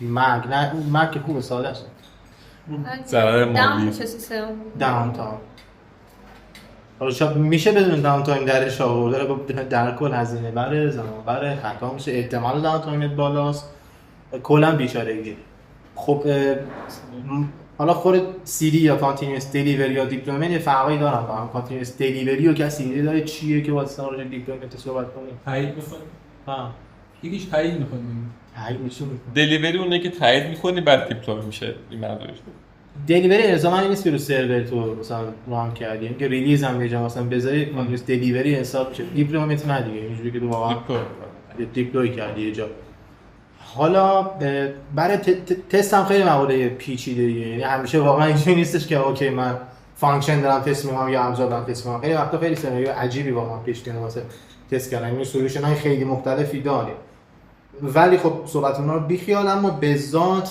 دیپلویمنت حرفش که میاد اصلا یکم گیج کننده است خب چه جوری با چه استراتژی تو می‌خوای دیپلوی کنی کجا می‌خوای دیپلوی کنی نه اولین چیزی که مهمه اینکه کجا می‌خوای دیپلوی کنی یه سناریوی ساده میگیم که الان فرضاً من به اپلیکیشن دارم با سی آی رفته تستاش باز شده باینریشو دارم من میخوام دیپلوی بشه کجا دیپلوی کنم جای فعلا برام مسئله است ایده واسه جاش داریم مثلا من اگه سرور شخصی داشته باشم خب میتونم رو سرور کنم سرور شخصی داریم چجوری میخوام ما اتوماتد اون اپلیکیشن که با کامیت زد بیلد شد رو سرور شخصی دیپلوی خب یه بش می‌نویسم که بره مثلا اونجا همین داکر کانتینر رو بالا بیاره ران کنه ایمیجمو بشر میشه چی؟ بشر یه بش خب توی همین CI/CD مثلا تو همین پیچ بک CI/CD رو که می‌نویسی میگی برو اون بشر رو درسته یعنی ما تو اون پلتفرم CI/CD که داریم حالا هر جا که هست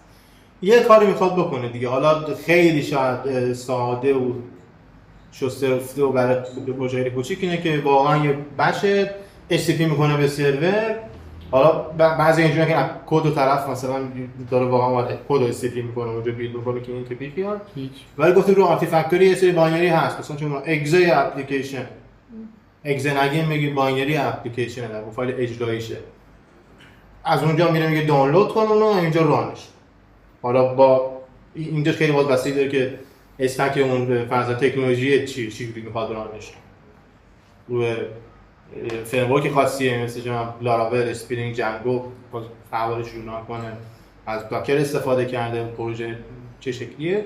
و یه چالشی کلا واسه دیپلویمنت داریم اینه که اون کسی که میخواد دیپلوی کنه پروژه رو باید یه دانشی برای اون کلا نرم افزار رو داشته باشه. اینو چجوری میشه حلش کرد؟ یا این توی خود CD ما یه پایپلاینش می‌سازیم. مثلا این مدلی که مثلا توی پروژه می‌زدن اینجوری بود که مثلا می‌اومدین CI که پس میشد اوکی میشد ایمیل مثلا داکر فایل رو درست می‌کرد می‌فرستاد روی سرور، بعد از طریق رانری که داشت میاد کامندای مثلا داکر رو می‌زد میومد پایین اون که دیگه بالا اوکی میشه. خب یکم بیا پایین‌تر اصلا CI/CD رو ول کن، سیستم کلی اپلیکیشن داریم می‌خوای رانش کنی. کلا باید دانش داشته باشی از اون اپلیکیشن دیگه. آره مثلا استاکی فرم نمیشه نشته باشی. نمیشه نشته باشیم؟ چرا میشه؟ آره مثلا دیولپرش مثلا بدون چیزی شو دست عمل شد تو یک بار کافی رو بنویسید توی اون پروسه CD و این انجام شد تو من. یه هم چیزی هست. یه اصطلاح قشنگی مثل دیپلویبیلیتی یه نرم افزار. چقدر دیپلویبل. من دانش ندارم مثلا به این نرم افزار، ولی لغون کسی که هم رانش کنم و راحت بتونم رانش کنم. خب اونایی هم مثلا چون اسکریپت می‌نویسی اینجوری ران میشه. یا قدیما مثلا پروژه‌هایی که بود یه میک فایل داشتن. حتی از اون قبل‌تر واقعا یه اسکریپت داشتن اینستال فلان یا ران فلان. خیلی ساده داشتن که دو ران کنی اینجوری را اجرا بشه. که میگیم مثلا دیپلویبل یا یه اصطلاحی که من خیلی دوست دارم سلف دیپلوید بودن یه اپلیکیشن. یعنی پروژه هم بتونه خودش رو به من دیپلوی کنه. یه استراتژی خیلی محبوبی که اگر تایم بشه و حوصله بشه و این داستانا بیشتر راجع بهش صحبت کنیم مثل کانتینرها و داکر و این حرفاست که اونجا خیلی کارمون ساده‌تره. یعنی واقعا داکر فایل می‌نویسی اینجوریه که روال رو توضیح دادی، محیط جدای از محیط اون سیستمی که داری یا سروری داری هر جای دیگه‌ای، اپلیکیشن واقعا سلف دیپلوی روی اون میاد بالا و تو دانش زیادی نسبت به استک اون مثلا برنامه نمی‌خواد داشته باشی. سافر نمیخواد داشته باشید.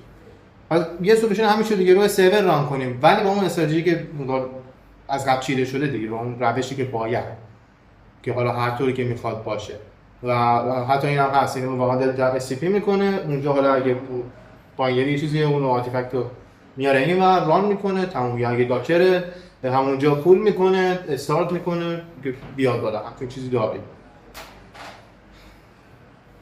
من و دیپلویمنت چنل که صحبت کردیم با دیفالت راجع به کانتینر صحبت کنید کلا یا به نظرتون از حوصله خارج صحبت کنید؟ کسی میتونه اینجوری بگه چرا مثلا باید روی همون سرور شخص ران نکنید اپلیکیشن؟ ایزوله. چی؟ ایزوله. چرا ایزوله باشه؟ این جمله معروفی که it works on my computer برای حل کردن این مسئله.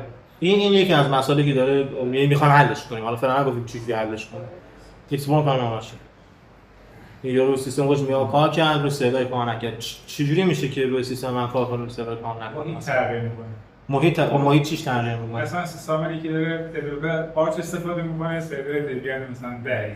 خب بین آرچ و دیگه چی فرق داره؟ احتمالاً پکیج و ابزاری که دیپندنسی دیپندنسی یعنی مثلا چون دیپندنسی مشکل داره این ولی یه چیز اون ولی چیزی SSL ورژن 2 یکی مثلا ورژن 3 داره مشکل دیپندنسی. آره یه قصهش اینه بحث دیپندنسی مثلا نمیتونیم ما اینترنت نداره.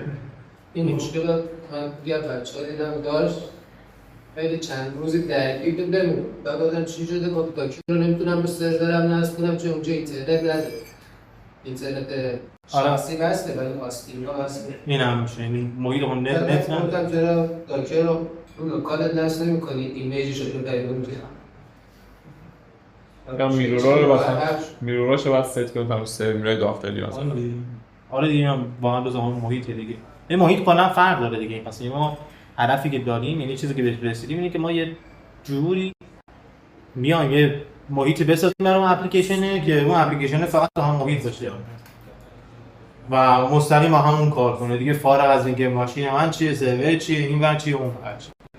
مثلا این با همون بعد این ایام میمونه واسه قضیه ایزوله و اینکه مثلا فرضاً بیای محیط رو یکم بسته نگهداری و دیپندنسی‌هاشو روش نگهداری این حرکت‌ها ویژوال ماشین هم استفاده می‌کنه که وی ام گرم بچه‌ها آشنایی دارن کلا میشه باشین چیه و چی کار می‌کنه از این حرفا، ولی گفتن که این خوب نیست. این به ازای هر اپلیکیشن اگه ما بیایم یه ماشین مجازی بیاریم بالا محیطو که باشه فرض اسنپ‌شات ازش باشه که اوکی این وی ام مال این مثلا فورمت همیشه بیاد بالا رو اون ران کنیم، ایده بعدی نیست. داره همین کار تا حدی میکنه ولی یه سری چالشا داره. وی ام ایرادش چی؟ سنگینی که چه چیش؟ موردش زیاده دیگه. هر وی ام که بیاره بالا انگار یک کرنل جدید آوردی بالا. دو تایمش بالا. دو تایمش هم تایم خیلی زیادی طول میکشه که ستاپ بشه اون وی ام وحشتناک. ریسورس خیلی زیادی میخواد، رم زیاد میخواد، اونم سی پی یو زیاد میخواد، استوریج زیاد میخواد.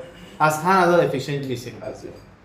حالا توی یک کتابی اسمش هم یادم نیست، یه حرف قشنگی داره. گفتم ما 20 سال پیش تصور نمی‌کردیم که الان بتونیم یه حالا داشت از کوبرنتیس کنن صحبت می‌کرد. یه دکمه بزنی کیز یه عالم فرضاً پاد بیاد بالا. چون اون زمان باید به همون تعداد شما سرور می‌داشتیم، ماشین می‌داشتیم که بتونیم مشابه همین پیاده کنیم. پس ویچوال ماشین بالا توی افیشنتی برای این موضوع نیست. کاربرد خودشو داره، هزار تا کار میشه باش کرد، هزار جا استفاده میشه. اینا قبول، ولی واسه این موضوعی که من گفتم میخوام دیپندنسیام باهاش باشه و ایزوله باشه و مثلا سکیور باشه و دیگه چیز سیفتی پریور باشه، اپلیکیشن واسه اینها چه راهکار بهتری نیست. یه راهکار جالب دیگه کانتینرها. راجع به کانتینرها ساعت‌ها میشه صحبت کردن. ولی اینجا در حد یکم به خیلی شاید بیسیک و ساده بخوام حرف بزنیم. کسی کلیشو میتونه بگه اصلا کانتینر چیه؟ یک فضای ویزوال منابع اشتراکی دیپندنسی اپلیکیشن داخلش نصب شده و ما اون چیزی که اپلیکیشن لازم داره از در باید داریم. به جای اینکه بیاد منابع سرور به صورت کامل اشغال کنه، این مقداری که اپلیکیشن نیازداره رو درگیر میکنه و حتی میتونه بیشتر برای بگیره اون سبکی که اون سرور روش هست، میتونه کمتر استفاده کنه، میتونه چند تا کانتینر با لینک‌های متفاوت و دیپندنسی متفاوت روی یه دونه سرور تعریف روز به صورت کلی. ولی واسه کانتینرها حالا تو که روز ما در اسمش یه چیزیه که مجبور هر چیزی از اپ پروداکت رو می‌ذاریم داخلش برای اینکه همون همونش کنیم به جای دیگه درست پورتبل کنه. یه کمی تاریخی می‌خوایم صحبت کنیم راجع به کانتینر. یعنی برگردیم به قدیم ندیدم. اینجوری قشنگه. آبلبه باش. همه می‌خواد بیاره بود. تمام. یکم از اونها جلوتر این جیل و اینا. آره از سمت جیل. اول که همچین هدفی انگار نه چیز گرم کانتینری که داریم با یه سری در واقع تکنولوژی‌ها داره کار میکنه. مثلا داکر که قدیما به هدف اینکه اینجوری بشه شاید نبوده. این یه چیزای کوچیک‌تری بوده، اونها با هم وصل شدن شده این. مثلا قبل از اینکه اصلا لینوکس و اینا از این فیچر رو داشته باشن یه FreeBSD جیل ما داشتیم که حالا اون یکم باز کامل‌تره به نسبت سی شیفت که تو لینوکس داریم. یکم شاید گیج کننده باشه این صحبتاش، ولی خب اینجوری بگم ما یه جیل داشتیم زندون رسما توی سیستم‌های FreeBSD. اینجوری کار می‌گره شما یه اپلیکیشن داریم، یه اپلیکیشن بکنیم، یه پروسس داریم، یه فایل باینری ران می‌کنیم بهش میگیم حالا پروسس. این هدفش این بوده که یه سری اتفاق اون تو بیفته که بقیه سیستم نبیننش، اون حتی بقیه سیستم نبینه. پس ایزوله سازی بوده. مزیتش چیه اینجا؟ امنیت. واسه سکیوریتی بوده که اگه اشتباه یا همونطور باشه. نه اشتباهی دارد. بس سکیوریتی بوده. مثلا چی؟ مثلا قدیما یه چالش بوده، یعنی که زرتقا که مثلا می‌خورده این اگه تا هات روزی بده کلا. این بوده که مثلا طرف یه فایل سرور داشته یا یه وب سرور داشته، اتکر میومده تو اون مسیرش دو تا نقطه میزده، فایل سیستم قبل اون پوشه رو داشته که نباید بگیم. اسم این اتک چیه؟ نظر باش. نه این چیزا نزدم مثلا فرستر مثلا تو وب اپلیکیشن انگلیسی هم یه وب اپلیکیشن داریم طرف مثلا پسش اینجا پا فایل بیاد داد کنه بهشون بده. اون کسی این واسه اتک بزنه مثلا چون یه 4 تا 2 نقطه میزنه با پس تبدیلی دایرکتوری ترورس دایرکتوری ترورس همچین چیز. یعنی به خاطر اینکه اون اپلیکیشنه خارج از کانتکست پوشه‌ای که داره دسترسی داشت، اینجوری بودش که اتکر میتونه اصلا بیاد بیرون اون سیستم هم یه حرکتی بزنه و بیا دیتا بهت بده. نه نه واسه بشه. خب ولی مثلا اگه جون کانتینر داشته باشه که همچین چیزی کنید. روش رو من میگم شاید در دوستان با مثلا شما یه فایل خوبی رو پیدا میکنید با استنس ایندکس آف تو گوگل سرچ کنید به اضافه اسم اون فایل سرورهای دسترسیشون بازه گوگل برای لیست میکنه دانلود میشه. این هم هست. حالا ما داستانی که داریم چون لجیت هستش دیگه برای اپلیکیشن منتها چون دسترسی چون من یاد دقیقاً همین موضوعی که شما میگید بدم میام شاید به دردش بخوره. آره اینم میشه خب تهش به روت اون کانتینر میرسی دیگه از کانتینر نمیتونم الان اینجا داریم میگیم کانتینر نداریم. وقتی نداریم یعنی وقتی کانتینر نداری طرف میتونه چه میدونم به یک نحوی از محیط اون اپلیکیشن استفاده کنه. ولی بی اس جی اینجوری بودش که فیچر زیاد داره. یکیش اینه که میاد دایرکتوری رو محدود میکنه. میگه تو الان داری تو این پوش راه میشی دیگه خارج اینو تو نمیبینی. روت دایرکتوری از همین ور به بعد کلا اصلا شما اون اپلیکیشن شل میگه همه چی رو دسترسی بگیری. ولی نمیتونه چیز دیگه غیر از اون رو ببینه. به قبلش نمیتونه ببینه. یا جیلی رو بچه‌ها شما بیشتر میدونین بگین که مثلا به مموری رو میتونه لیمیت کنه. خیلی چیزا چون هم هاست نمیتونه لیمیت کنه و کاری حالا چیز عجیبای زیادی داشته. بعد از اون لینوکس میاد که وامی میگیره از BSD جیل. بعد مدت و یه فیچری به اسم CH root رو اضافه کنه change root directory. root directory برای کسی نامفهوم هست که چی هست بذاریم من دیگه یک کوچولو چیزه یه کوچولو شاید نامفهوم باشه دادن مثلا بچه‌ای که یونیکسی نیستن تو مثلا هم ده این بعد تیدی بزنم اینجا داش ولی مثلا دو که خیلیه بودن ساعت چیز تو لینوکس ما چیز نداریم اینجوری یا یونیکس بهتره بگم اینجوری درایو نداره که پای سری درایو داریم درایو سی و مثلا میشه میگه بلوتوث نه همه چی از یک روت دایرکتوری یا اسلشی که اینجا هست از این داره شروع میشه و بریم میگه روت دایرکتوری و این ایده CH root این بوده که اپلیکیشن رو راه میکنه یک پروسسه و این پروسس روت دایرکتوریش ست میکنه که از اینجا شروع شه مثلا چه میدونم این مسیر پروژه اینجا رو انتخاب کنیم یکی از اینجا شروع شه وقتی اپلیکیشن میومد بالا دیگه فکر میاد که روت دایرکتوریش اصلا همینه هیچ جای دیگه نداره واسه اینکه بخواد نمایش بده به کاربر یا اصلا استفاده کنه ازش و این شاید اولین قدم رو نمیدونم چند میشه ولی خب یه قدم توی ایزوله سازی بوده دیگه بعد که CH root بوده اینجا ما مثلا یک کامندی داریم کلا واسه اینجا CH root که البته خب یکم صحبت راجع به CH root عجیب غریب‌تره ولی چنین چیزی هست این قدم که تو سکیوریتی یه چیزایی داشت سرویس هم بخوام بهتون میگم مثلا سرویس FTP پیرسادیش با پروژه VS FTPD هست که اون داره اینو به سرویس قدیمی کلا چون کانتینر داستان اون موقع نبوده با این CH root میاد هندل می‌کردن یه پوشه هم بهش میدادی میگفته که تو شروع کردی به کار کردن فقط اینو ببین جای دیگه نمیری که بخواد FTP کار کنه و سکیوریتی هم کار کنه بعد از اون لینوکس فیچر آورد به اسم نیم اسپیس و این فیچر FTP بوده که شما تو یه سری کانتکست خاص مثلا چی بگم بهتون تا نیم اسپیس ها هاست نیم به چیزی که داری هاست نیم اون پروسسی که داری چیه یا حالا دیگه نیم اسپیس ها اپش تو هستن نیم اسپیس اینا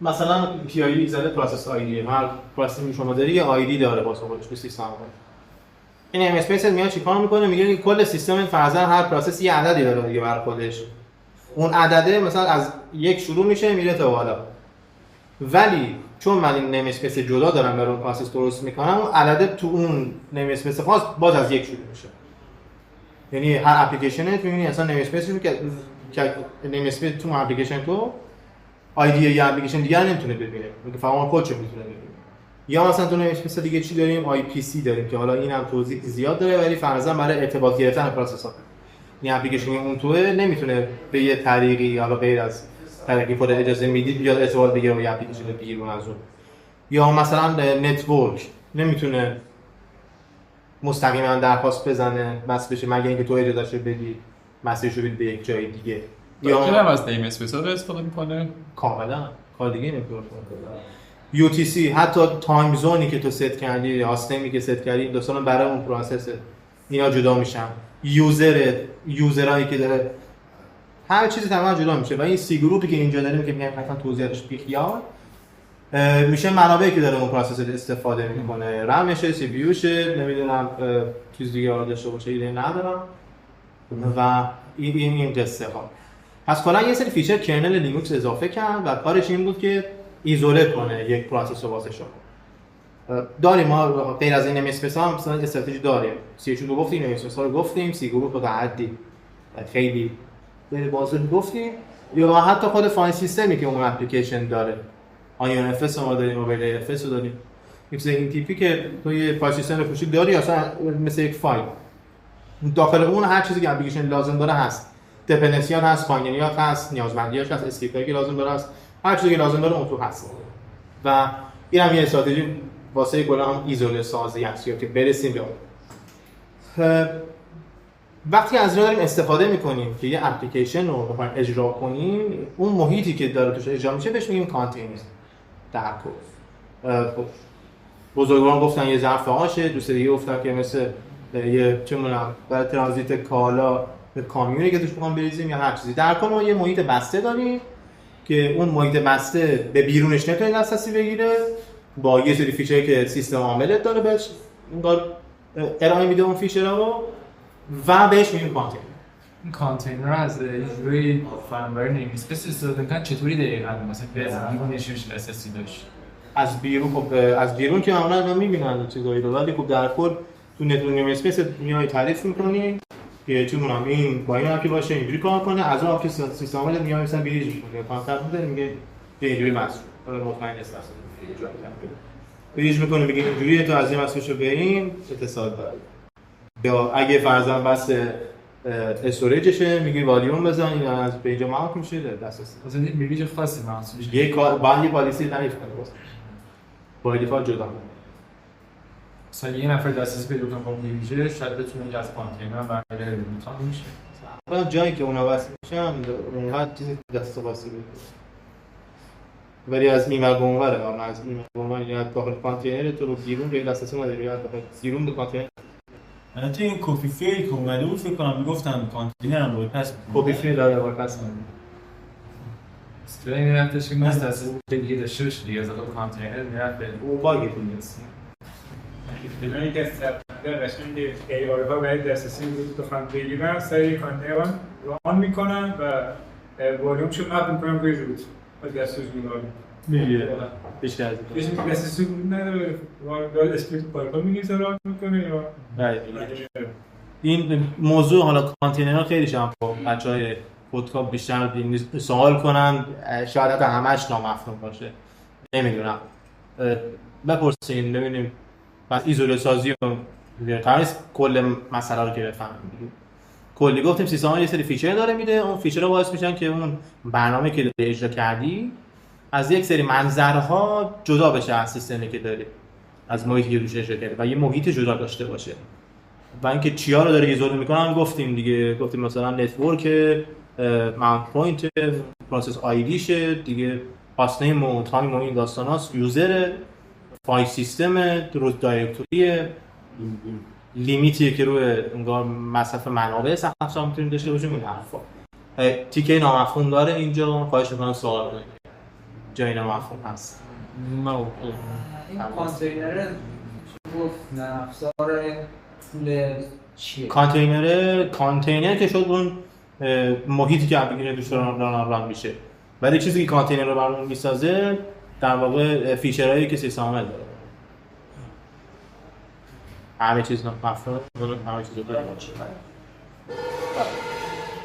حالا این فیچرها کرنل دار یه سری پروژه ما داریم که همینا رو کنار هم میذاره، یه اکوسیستم میسازه، به خودش هم یه کانتینر تکنولوژی. یه مثالشو برام میزنیم اوکی، یه مثال دیگه پادمن، یه مثال دیگه چی؟ کرایو سی آر آی چیه؟ اون کانتینر دی سی آر آی کانتینر دی کانتینر دی. مثال دیگه پروتئین کی داره؟ پروتئین کانتینر فکر کنم نمیدونم کدام کانتینر دیپان کنه نمیدونم کوبرنتیس هم حساب میشه. کوبرنتیس نه حساب میشه استریتور آره دیگه. ارکستریتور کانتینر فکر کنش که نیست بزرگتر استفاده می‌کنه. آره رانسی داریم چیزی که زیر من از این که وقتا فشار میکنم پیاگو تا واسه کانتینر میشه میگه داکر یه سری فیچر که سیستم ارائه میده حالا نهایتا ابزارهایی هستن که اینا رو جمع کردن گفتن بیا اینطوری استفاده کن ازش نمیخوام خودت بری نمیسپیس بسازی یه شروع بزنید من خودم کاراشو عرض کردم پس تکنولوژی هم داشتیم دیگه داکر نمیدونم پادبند کانتینری رانسی چند از معروفاشو مقایسه‌اش با هم میگی حالا که اکثرا میشناسیم دیگه طول میکشه مثلا فرق داکر و پادبند چیه مثلا داکر یه دیمن داره اون و تو از داکر سیرای دست میشی به اون دیمنه در پاس فرود داره اتفاق میفته پادبند روتلس کردن تو یوزر اسپیس خودت واسه داره از این فیچر استفاده میکنه همون محیط کانتینر رو میاره بالا تو مزیت ایجاد میکنه محدودیتش چه مزیت ایجاد میکنه چه مزیتش روتلس بودنه که خب تو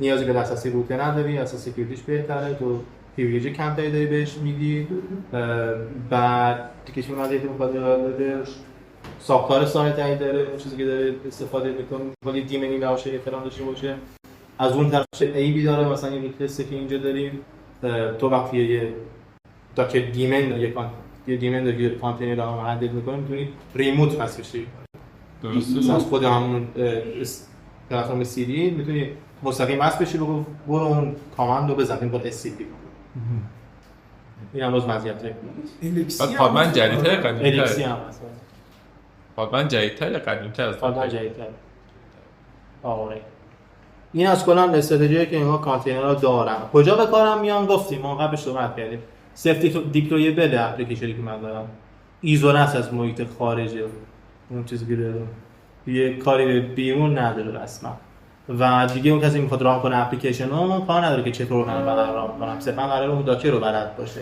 و حالا داکر که چه پارامترایی باید بدیم و درگیر دیپندنسی ها دیگه نیست پس من تو داستان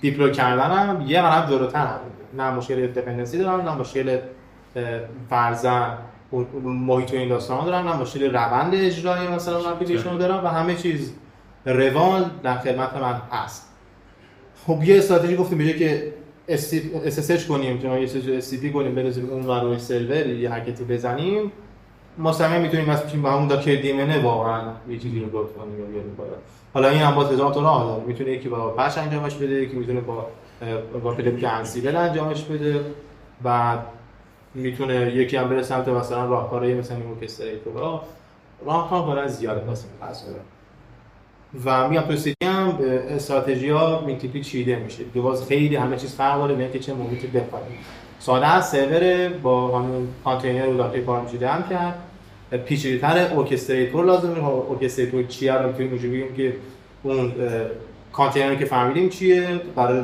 بیاد بالا اپلیکیشن ران کنه فرض کنیم ما 10 تا سرور داریم رو اونها میتونیم یه سری کانتینر بیاد بالا از اون اپلیکیشن خب مدیریت کردن این کانتینرها تو ان تا سرور یا بگیم نود نیاز داره که یه تکنولوژی استفاده کنیم که اینا معنی چیه دستی که نمیتونم من فرضاً 2 تا اپلیکیشن میخوام بیاد بالا از دو تا نمونه از یک اپلیکیشن میخوام بیاد بالا لود بالانس اگه نمیتونم دستی برم این رو کانتینر بیارم بالا اونم بیارم بالا لود بالانسر بیارم این داستانا یک ابزاری میخوام که کمک کنه اینو مدیریت کنه مثلا کوبرنتیز یکیشه نومد یکیشه نومد هاشیکوپرام و داکر سوارم مثلا یکی دیگه اشه گوگل مثلا بورگ داره هزار تا ابزار ما داریم مثلا ارکستریت کردن این کانتینر این هم انتخابه دیگه یعنی تو استیدی خیلی واقعا بستگی به این داره که محیطی که داری توش ران می‌کنی اون اپلیکیشن ها چی باشه که چجوری واسه ما بیشتر استفاده میشه بجز کوبر سوار نومد نه میگم بجز کوبر سوار یک کدوماشون برسونه مثلا بعد دیگه زیاد داریم اسم میگم بود من تحفظشون نمیدونم برای نمی‌دونم اصلا این چیزاست که جان انجینیکس هم برای همین استفاده میشه برای چی برای همین لود بالانس کردن و انجینیکس ریورس پراکسی بود لود بالانسر هم استفاده میشه برای ریورس پراکسی و لود بالانسر وب سرور ضعیفه ریورس پراکسی لود بالانسر هزار تا کار میکنه انجینیکس رو فایل سرور چیزی که زیاد داره کامل این هم مثلا آواجه میساز یا نمیدونم تنفذشو این هم اصلا فضا ارکستریتور تکنولوژی زیاده میگم سیدی خیلی مقوله عجیب غریبیه یعنی شاید بخواید صحبت کنیم و اسپسیفیک راجع به موضوع خاصش حرف بزنه یه استراتژی خاص رو صحبت کنیم و این شد از کلا چرخه نرم افزار ما یه نرم افزار داریم که حالا نیازمندیش خارج از اینه که یه برنامه‌نویس بیاد خیلی ساده بنویسه رو سرور دستی بلرامش کنه نیازمون شدش که کمی حواسمون به تغییراتمون باشه تستامون رو بنویسیم و داخل اون سیستم CI/CD که داریم فرضاً تستا اتوماتد رام بشن در صورت وجود خطای اطلاع بدن که فیکس بشه منیج نشه به پروژه و پروداکشن همونطور اتوماتد باز توی CD بیام داخل محیطمون رو مستقرش کنیم و برسیم به اینکه اپلیکیشن بالاست و خارج شده بده. این از انتهای الان مثلا تو شرکت‌ها که دیواپس کارا رو مثلا کار میکنن بیشتر کاری که انجام میدن به نظر روی CD یا CI کمتر کار میکنن CI کمتره کارش نمیدن بیشتر ابزارهایی هم که مثلا میگن یاد بگیری و اینا فکر می‌کنم موضوع همین CD دیگه خیلی ها سیاه خیلی وقتا چالش‌ها که اومده هستن دست برنامه‌نویسا هم هست بیشتر پروژه نیستش خودش باید تست بگیره دیگه چطور تستش پروژه نیست نمیگم کار نداره گفتم مثلا تو یه سری سناریو خیلی عجیب غریبه CI هم خیلی حرکت میشه زن کلا فیتنس فانکشن خیلی عجیبه مثلا یا اینکه تو قصد کن CI اینه که بره یه سیستم یه بعد داشته باشه که اون مارک بخواد دیتا بده از یه ولی دیگه تست کنه اینا ها اون بعد آپشن هست ولی در کل تو شرکت‌ها CD شاید بیشتر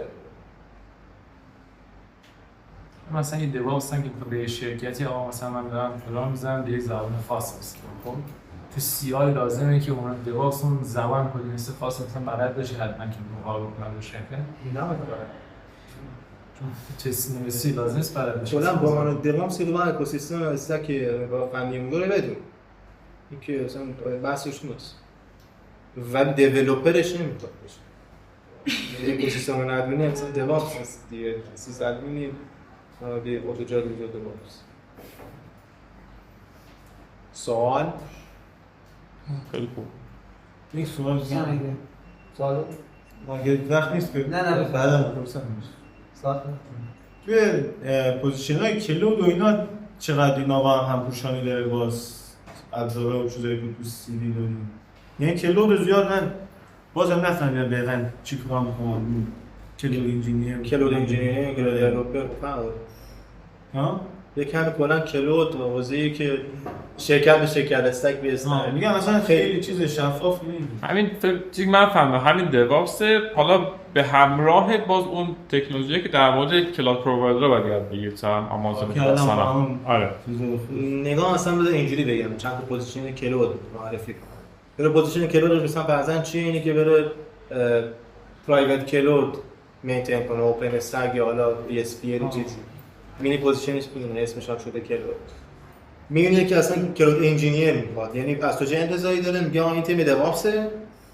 داره با ترافورم کار میکنه داره با انسیبل کار میکنه داره با کوبرنتیس کار میکنه ما دیگه نیازامون فرضاً از فیچرهای بیلت این یا ابزاری که داریم فراتر برو برام یه ابزار رو توسعه بده با اون اکوسیستم که نیازام رو رفع کنه اون میشه همون کلود انجینیر بعضی وقت یعنی مثلا فرضاً تو کوبرنتیس میگه برو برام اپراتور رو بنویس که این زیر ساختی که من دارم بیاد اپراتور یا اگه طرف داره با ترافورم کار میکنه میگه نه کاری که مثلا آروان کرده شرکت کارش اسمشو نمیبردن شرکت افتضاح ایرانیه ولی آره در کل اونجا مثلا شما بخوای با ترافورم زیر ساخت رو بیاری بالا خودش پرووایدر نوشته واسه زیر ساخت داره میتونید مثلا با ترافورم وصل بشین این کار کنید این کار کلود انجینیر که اون دمیسه یا اضافه جای دیگه خیلی وقتا میبینید طرف چون ماژول انسیبل خودش رو نمی‌نویسه سوال فنی غیر فنی